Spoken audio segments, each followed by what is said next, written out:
Bismillahirrahmanirrahim. Allah Subhanahu wa taala berfirman, "Wa ma umiru illa liya'budullaha mukhlishina lahuddin." Tidaklah mereka diperintahkan kecuali untuk beribadah kepada Allah dalam keadaan ikhlas dan hanya semata-mata untuk agama Allah.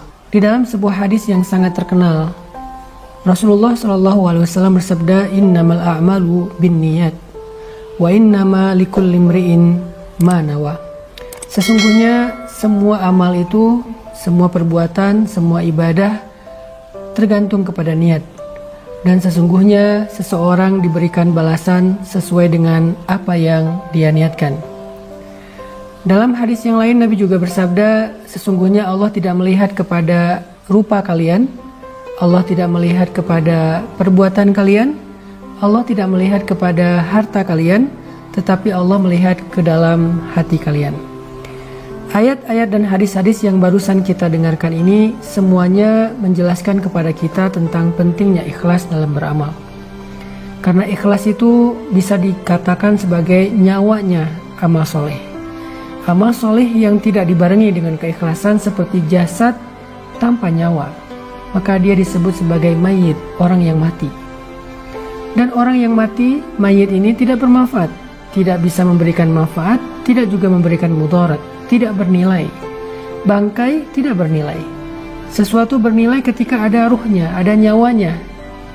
Begitu juga dengan teknologi. Kita memiliki perangkat yang bagus, tetapi kalau tidak ada softwarenya, tidak ada datanya, maka tidak bernilai. Masihkah kita ingat ketika misalnya kita mengalami musibah, handphone kita rusak, laptop kita rusak. Memang kita sedih karena perangkatnya, handphonenya rusak. Tapi apa yang paling kita sedihkan? Rasa kehilangan apa yang paling besar muncul ketika handphone kita rusak? Bukan handphonenya, kita bisa membelinya. Tetapi yang paling berharga yang kita ngerasa kehilangan itu adalah datanya, fotonya, chatnya, beberapa file yang sengaja kita simpan di perangkat itu. Itulah nilainya ikhlas di dalam amal. Sehingga kata Nabi, Allah tidak melihat perangkatnya, Allah tidak melihat packagingnya, casingnya, tetapi Allah melihat data yang ada di dalam perangkat tersebut. Kalau kita analogikan dengan perangkat ataupun handphone. Makanya niat ikhlas itu menjadi syarat yang sangat penting dalam beramal. Orang bisa saja beramal dengan amalan yang luar biasa sampai membuat malaikat merasa cemburu. Tetapi kalau niatnya melenceng, maka amalannya sama sekali tidak bernilai di mata Allah Subhanahu wa taala. Bagaimana cara kita belajar tentang ikhlas agar amal kita diterima oleh Allah dan Allah membalas kita pahala ataupun jaza balasan itu tergantung niat, bukan tergantung amalan. Ada orang yang beramal dengan amalan kecil tetapi karena niatnya karena Allah, maka Allah membalas niatnya. Ada bahkan orang yang ketika beramal dia salah, dia keliru, dia lupa, tetapi niatnya benar, maka Allah memberikan dia balasan seperti niatnya, bukan seperti amalannya. Bagaimana cara kita belajar ikhlas, teman-teman? Salah satu di antara cara belajar ikhlas itu adalah belajar memperbanyak amal rahasia. Karena amal soleh itu ada dua, ada sirran, ada alaniyatan. Ada sirran, ada jahran. Amal itu ada yang rahasia, ada yang tampak. Kita mungkin selama ini banyak sekali menampakkan amal-amal kita kepada makhluk, kepada manusia. Kita posting, kita story, kita feed, kita update status, kita sampaikan ke teman kita ceritakan ke orang banyak, kita lakukan di depan orang yang melihat kita. Ini adalah amalan-amalan yang tampak. Amalan ini baik, tetapi tidak melatih keikhlasan kita. Kita akan mudah sekali ikhlasnya terganggu ketika orang menghargai kita, memuji kita, komennya komen-komen yang baik, mendoakan kita, bahkan mungkin menyebut-nyebut kebaikan kita. Sehingga kita nggak pernah belajar ikhlas. Ketika kita nggak belajar ikhlas, amalan-amalan yang tadi luar biasa bisa saja rusak dan tidak bernilai di mata Allah Subhanahu wa taala. Maka untuk belajar ikhlas itu, coba kita belajar menikmati amalan rahasia. Ini adalah kunci ikhlas yang luar biasa. Belajar menikmati amalan rahasia. Apa amalan rahasia? Amalan yang tidak ada yang tahu kecuali kita dengan Allah saja. Amalan yang bahkan mungkin orang terdekat dengan kita nggak tahu. Pasangan kita nggak tahu, orang tua kita nggak tahu, anak kita nggak tahu, sahabat kita nggak tahu, apalagi netizen nggak tahu. Cuman Allah kemudian kita saja yang tahu. Coba tanya sama diri kita masing-masing. Udah berapa banyak amalan yang kita lakukan secara diam-diam? Udah berapa lama kita melakukan satu kebaikan secara rahasia, biar Allah saja yang tahu. Kita sama sekali nggak ingin manusia tahu. Bahkan kita merasa sedih ketika ada orang yang tahu.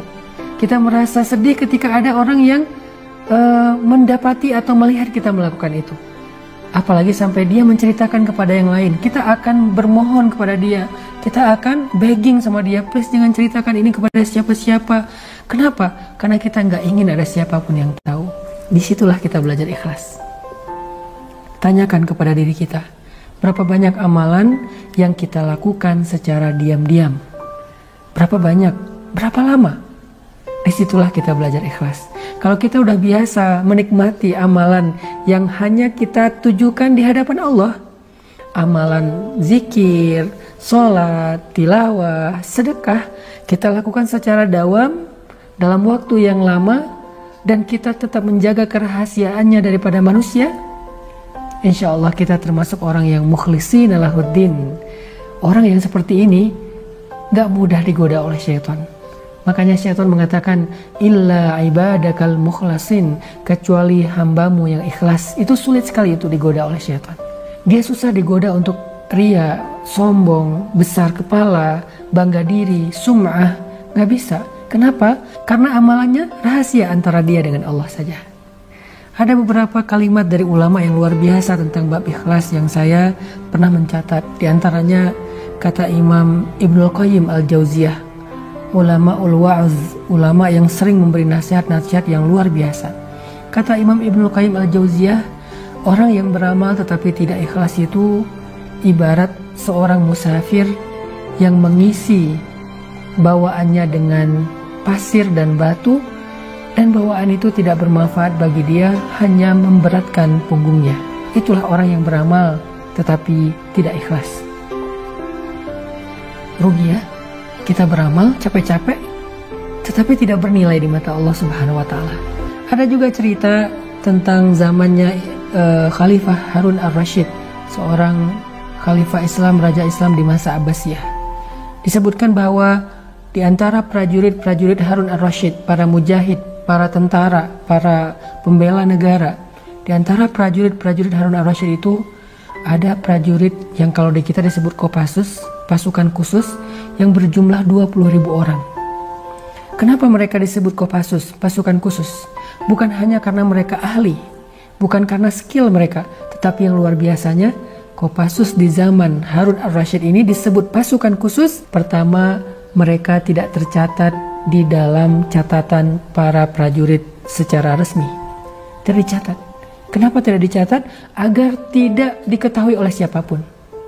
Yang kedua, mereka tidak pernah mengambil gaji mereka, hak mereka, karena mereka sudah mengikhlaskan semua perjuangan mereka untuk diketahui oleh Allah saja dan mendapatkan jaza balasan hanya dari Allah saja. Itulah Kopassus di zaman Harun ar-Rasyid. Mereka tidak dicatat, tidak terdaftar, yang tahu hanya Harun ar-Rasyid, dan mereka beramal tidak ingin diketahui oleh siapapun, oleh rakyat Irak, oleh rakyat kaum muslimin, dan mereka tidak pernah mengambil gajinya. Luar biasa ya. Yang terakhir, ada 3 ciri orang yang ikhlas. Ciri yang pertama, orang yang ikhlas itu khauf minasyuhrah wal ihtimam ad-daim lin nafsi bit tafrid. Al khauf minasyuhrah wa mahabbatul amal as-samit. Itulah ciri yang pertama. Orang yang ikhlas itu takut terkenal, takut diketahui orang, takut dibicarakan orang, takut dipuji orang. Kita kadang-kadang kecewa kalau ada kebaikan kita tidak dihargai. Tapi orang yang ikhlas justru takut ketika dihargai. Kita kadang-kadang ngerasa kecewa ketika amal baik kita itu tidak dipuji. Orang yang ikhlas justru takut dipuji, bahkan dia menangis ketika dipuji. Kita kadang-kadang ngerasa kecewa ketika ada yang kita lakukan luar biasa, tidak diketahui orang banyak, tidak di like, tidak di komen, tidak di view, tidak di repost. Orang yang ikhlas justru takut ketika di repost, takut ketika di view, takut ketika di like. Apakah kita seperti itu? Ciri yang kedua kata para ulama, irda'ullah walau bi'iskhatin nas. Dia lebih mengutamakan ridha Allah walaupun dia dihina oleh makhluk. Buat dia gak apa-apa ketika dia dihina, direndahkan, diremehkan oleh manusia selama Allah ridho kepada dia. Ridho siapa yang kita cari? Ridho istri kah? Ridho suami kah? Ridho orang tua kah? Ridho pasangan kah? Ridho sahabat kah? Ridho followers kah? Atau ridho Allah? Dan yang terakhir, adamul ihtimam bin nata'ij bal bil amal wal jihad. Orang yang ikhlas itu tidak terlalu perhatian dengan hasil. Ada orang yang ketika beribadah, berdoa, kemudian hidupnya tidak semakin membaik, kerjaannya tidak semakin sukses, karirnya tidak semakin melejit, dia kecewa dengan ibadahnya. Dia bertanya kepada Allah, ya Allah, kurang apa lagi dari saya? Seolah-olah Allah itu tidak menghargai kebaikan dia, ibadah dia. Ini bukan orang yang ikhlas. Orang yang ikhlas, dia beribadah kepada Allah, dia mengharapkan kebaikan di sisi Allah, tetapi hasil yang dia dapatkan dalam kehidupan dunianya tidak akan mempengaruhi semangat ibadahnya. Mudah-mudahan kita termasuk orang yang ikhlas di bulan Ramadan dalam semua amal-amal soleh kita. Ingat, catat, belajar ikhlas salah satunya adalah dengan menikmati ibadah rahasia. Barakallahu fikum.